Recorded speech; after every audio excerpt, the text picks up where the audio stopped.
안녕하세요. 저는 40대 중반 남자입니다. 누구나 가슴속에 참 어딘가에 말 못할 사연을 품고 있다고 하죠. 저도 그런 사연이 하나 있습니다. 지금은 10년 정도 시간이 흘러 털어낼 수 있게 된 상처이기도 하고, 저도 이젠 행복한 삶을 살고 있어서 이렇게 글로 표현하게 될 수 있게 되었어요. 그래서 이렇게 익명으로나마 누군가에게 제가 겪었던 일을 얘기하고 싶어서 사연을 보내봅니다. 저는 제가 성인이 되던 해에 아버지가 돌아가시게 되었습니다.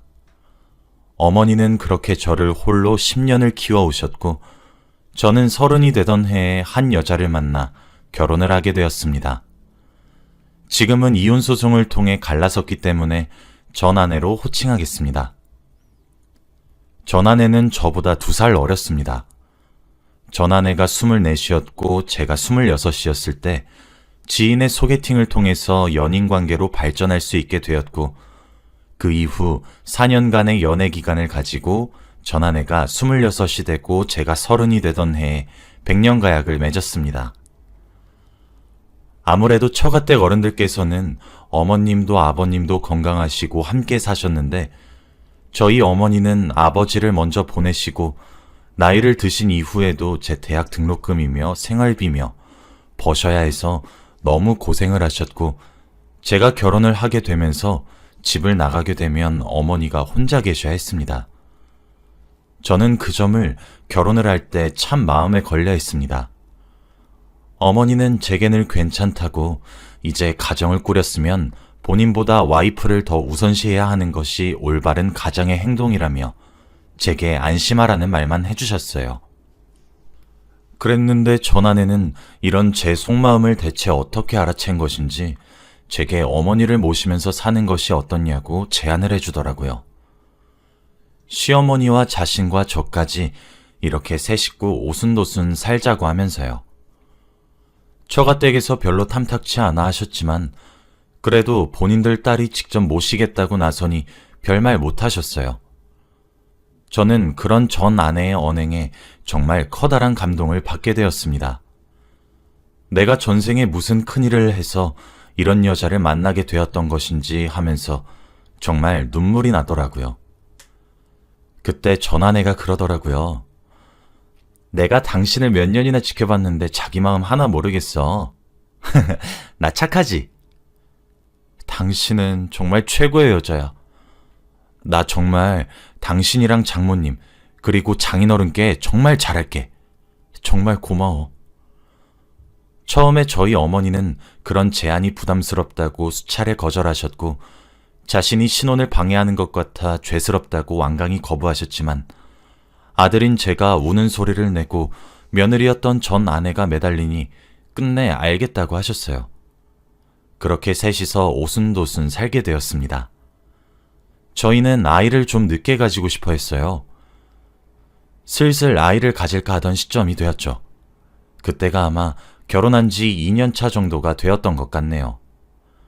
하루는 전 아내가 저를 거실로 부르더니 어머니가 제게 할 말이 있으시다고 하더라고요. 그래서 저는 무슨 일이냐고 전 아내를 물끄러미 쳐다보았습니다. 그랬더니 전 아내는 의미심장한 표정으로 어머니 옆구리를 쿡쿡 찌르면서 얼른요 어머님, 빨리 말씀하셔야죠 하더군요. 그제서야 어머니 얼굴을 보니 좀 분위기가 이상하더라고요. 뭔가 붉은 것 같기도 하고 부끄러움을 타는 것 같기도 하고. 그러더니 하는 말씀이 만나고 있는 남자가 있다고 하시는 겁니다. 사실 저희 아버지가 돌아가신 지도 한참이나 지났고, 돌아가신 이후로 저 하나 키우는 것도 고생하셨으니 당황스럽고 얼떨떨했지만 진심을 다해 축하해드렸습니다. 알고 보니 저 빼고 여자끼리 속닥거리면서 서로 알고 지냈더라고요. 만나게 된 경위를 알아보니 어머니는 저희가 모시고 살면서 일하던 것은 그만두셨고 집에서 쉬셨습니다. 저와 전 아내가 그러길 바랬거든요. 그런데 집에만 있으시니 심심하고 적적하셨던 것인지 동네 산책을 다니기 시작하셨는데, 그러다가 그 남자를 만나게 되었다고 하더군요. 제가 별로 개의치 않아 하기 시작하면서 일사천리로 소개를 받게 되었습니다. 실제로 만나 뵙게 되었는데 정말 중후하고 인자한 인상을 가지고 계셨습니다. 저희 어머니처럼 그분께서도 사별로 아내를 떠나보내시고 홀로 지내시다가 저희 어머니를 만났다 하시더라고요. 그렇게 두 분과 저희 부부 이렇게 식사를 함께하고 있는데 그분께서 저희 어머니 숟가락 위에 반찬을 얹어주시기도 하고 저희 어머니도 소녀처럼 볼을 붉히는 모습이 참 사랑스럽고 고와 보이셨습니다. 그때 저는 그분을 제 새아버지로 받아들이기로 결정했습니다. 이젠 저희 어머니가 더 이상 고생하지 않고 행복하게 사셨으면 좋겠다 싶었거든요. 하나 있는 자식인 제가 두 분의 관계를 지지하자 두 분은 혼인신고를 하고 황혼결혼을 하셨습니다. 너무 남사스러워 하셔서 하객은 저희 부부와 새아버지가 되신 분의 아들 한 분뿐이셨지만요. 호적상으로는 저와 형제가 된 것이죠. 한복을 곱게 차려입고 수줍게 웃으시는 어머니가 참 행복해 보이셨습니다. 그렇게 이젠 저희 셋이서 지내던 곳에 한 사람의 식구가 늘었고 내 식구로 오순도순 살게 되었어요. 처음엔 이제 어머니도 챙겨주실 분이 생겨서 분가를 하려고 생각을 했었는데 전아내가 싫다고 거부를 하더군요. 저와 새아버지와의 관계를 들먹거리면서 이제 부자지간이 되었는데 친하게 지내야 하지 않겠냐고 조금 어색한 기류를 없애고 난 뒤에 분가를 하자고 하더라고요. 그러면서 전아내는 시아버지가 된 제 새아버지에게 유독 살갑게 대하기 시작하였고 저와 새아버지의 소통의 창구를 열어주었습니다.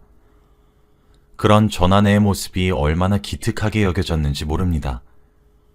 며느리가 애교도 부리고 그런 모습이 흐뭇하게 여겨지고 참 이상적이고 제가 그리고 꿈꿔왔던 장면이라고 생각했죠. 그러던 어느 날이었습니다. 전아내가 제게 수줍게 웃으며 길쭉한 상자를 하나 내밀더군요.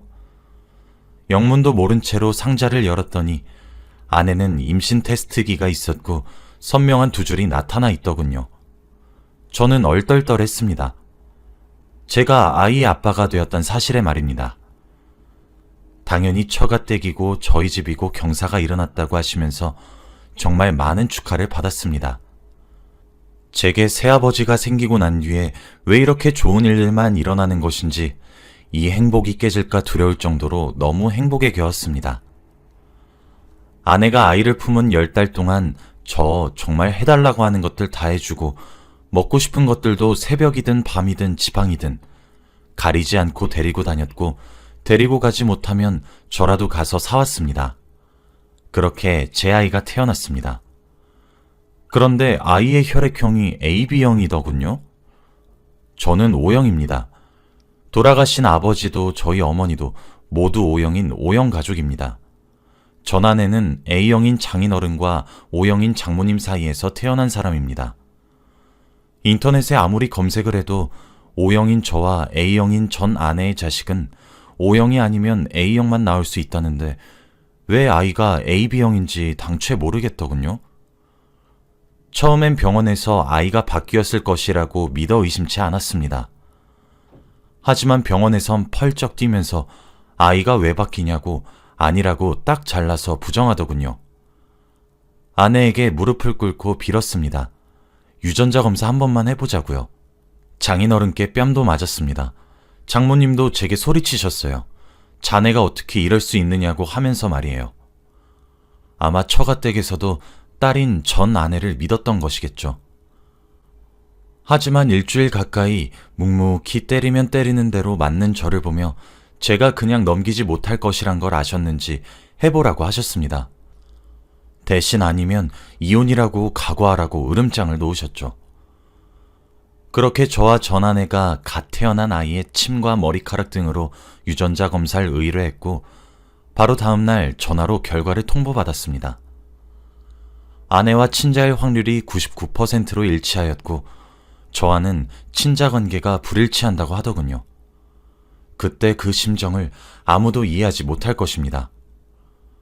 저희 어머니와 처가댁에 이와 같은 사실을 알렸습니다. 당연히 양가에서 뒤집어졌죠. 전 아내에게 누구냐고 물어도 입 꾹 다물고 대답 자체를 거부하니 정말 사람이 딱 미쳐버릴 것 같더군요. 꼭지가 하루에도 12번은 돌아서 소리를 지르다가 애원을 하다가 달래도 보고 정말 처가댁에서는 미안하다는 말만 하면서 전 아내에게 캐물어봤지만 대답을 듣지 못했습니다. 당시에는 저희 어머니와 새아버지까지 아내가 입원한 1인실 병실에 오셨기 때문에 병실에 양가 모두 모인 상황이었습니다. 처가댁은 저희에게 죄인처럼 고개를 숙이고 있었고 아내는 아무런 대답도 하지 못하고 있었죠. 그런데 제가 정말 아무리 생각을 하고 쥐어짜내도 아내가 불륜을 저지를 뻔한 시간이 없었단 생각이 문득 들더군요. 그런 생각을 문득 떠올린 순간 제 눈앞에 새아버지가 보였어요. 곰곰이 생각해보니 새아버지의 혈액형이 B형이란 사실이 떠오르더군요. 설마 했습니다. 제가 미친놈이라서 더러운 상상을 했을 거라고 여겼습니다. 아닐 거라 믿어 의심치 않았지만 한번 떠올린 생각은 쉽사리 사라지지 않았고 결국 입을 열게 되더군요. 여보, 아니지. 정말 아니지. 당신이 낳은 애, 그 아이 친아버지, 내 새아버지 아니지? 응? 아니지? 제가 내뱉은 한마디에 아내는 흠칫하며 경악에 찬 얼굴로 절 쳐다보았습니다. 전 아내의 몸짓은 그 어떤 대답보다 더욱 명명백백한 대답이 되었습니다. 병실은 하나둘 경악에 찬 얼굴로 전 아내와 새아버지의 얼굴을 번갈아 보기 시작했고 저는 아내에게 천천히 다가가 눈을 맞추며 물었습니다. 아니지! 아니라고 말해 제발, 어? 아니라고 말하라고 당장! 그러나 돌아오는 대답은 미안해 여보 였습니다. 허탈했고 허무했고 슬펐고 화가 났어요. 1년의 대화에 장인어른은 전 아내의 뺨을 치며 미쳤냐고 고성을 지르셨고 장모님은 바닥에 털썩 주저앉으셨죠. 그제서야 순간적으로 저희 어머니가 이 자리에 있단 생각이 들고 어머니를 쳐다보았더니 하얗게 질린 얼굴로 떨리는 눈으로 절 쳐다보시다가 결국 혼절하셨습니다. 새아버지는 장인어른보다도 5살이나 더 나이가 많으십니다. 장인어른도 그 사실을 알고 계시죠. 차마 그 상황을 마주할 자신은 없으셨는지 혼절한 어머니를 둔 채로 도망치듯 병실을 나가더군요. 그 이후 저는 어머니를 들쳐업고 응급실로 향했고 절망에 빠졌습니다. 하지만 그 이후는 쉬웠습니다. 어머니도 저도 이혼을 준비해야 했으니까요. 어머니는 눈물로 밤을 지새우셨고 저는 술없이 버틸 수 없었던 수많은 나날들이었습니다. 처가댁에서는 제발 딸아이의 실수를 만회하게 해달라고 아이는 눈앞에 나타나지 않게 자신들이 키울 테니 제발 이혼하지 말아달라고 애걸하셨습니다. 저는 말했어요. 장인어른, 그리고 장모님, 아내가 평범한 불륜을 저질렀다면, 그랬다면 어쩌면 저는 아내를 용서했을지도 모릅니다. 그런데 제가 용서하면 저희 어머니는 뭐가 됩니까? 며느리가 상간녀인 저희 어머니 입장은 왜 생각지도 않으시고 이렇게 이기적으로 구십니까? 그래도 그간의 정을 봐서 소송은 하지 않겠습니다. 깔끔하게 협의 이혼을 하도록 할게요. 하긴 제 말에 그 무슨 반박을 하실 수가 있으셨겠어요. 그렇게 아내와는 협의 이혼을 하게 되었고 소송을 하지 않는 대신 맨몸으로 처가댁으로 돌려보냈습니다. 어머니가 받으셨을 상처를 생각하면 가슴이 천갈래 만갈래로 찢어집니다. 당장 찢어 죽이고 싶다가도 제가 사랑했던 시간을 생각하면 참 그것도 못하겠더군요. 그렇게 저는 관계를 정리했습니다. 새아버지는 그 이후 도망치듯 저희를 떠나셨기에 어머니는 이혼소송을 진행하셔야 했습니다. 전아내와 새아버지가 나눈 역겨운 대화들과 불륜의 증거인 아이까지. 어머니는 소송을 준비하는 내내 스트레스와 충격을 너무 많이 받으셨는지 혼절을 수차례나 하시게 되었고 결국 실어증까지 걸리시게 되었습니다. 새아버지는 소송까지 가게 되니 더 이상 피할 수 없다고 느끼셨던 것인지 저희와 합의를 하기를 요청하셨어요. 망가진 저희 어머니의 모습이 새아버지에게 죄책감을 불러일으킨 것인지 아닌진 모르겠지만 재판에서 요구할 금액의 3배 정도 되는 위자료를 주고 어머니께 정말 미안하고 또 미안하다며 협의하셨습니다. 전 어머니가 울면서 난리를 치시는 것은 아닐까, 또 쓰러지는 것은 아닐까 걱정했는데 어머니는 의연하게 그러는 새아버지였던 그분을 쳐다보며 아무런 말씀도 하지 않으시고 협의 이혼을 하셨어요.